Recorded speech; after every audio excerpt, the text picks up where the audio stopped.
Hello, and welcome to a short video guide which shows how to send configuration for intercoms. Click on Config, Provisioning Groups, and Create New.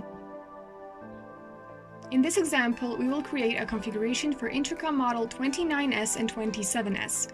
Enter the name and description.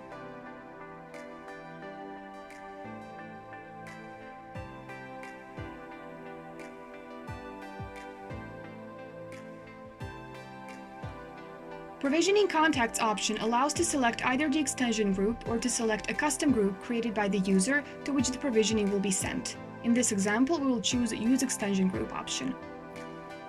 You can enable Upgrade Firmware here, as well as RTSP, which allows to configure video resolution, frame rate, and bitrate.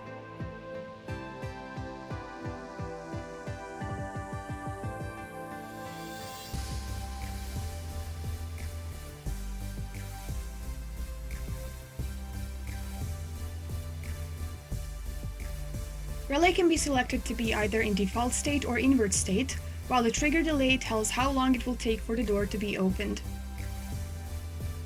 Hold delay defines how long the doors will be open. Relay Web Enabled should be enabled to control the intercoms through the IP-INTEGRA mobile application. Input section allows configuration of input triggers. User can choose between high or low trigger option, select relays and delay period. Save the changes and go to Config to send the configuration for intercoms.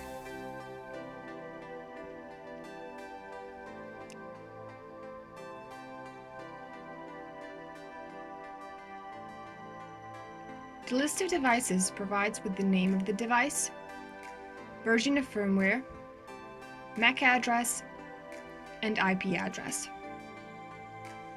Select the provisioning group, the desired extension, and upload.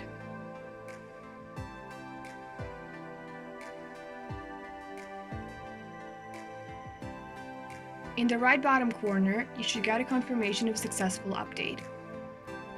Thank you, and see you next time.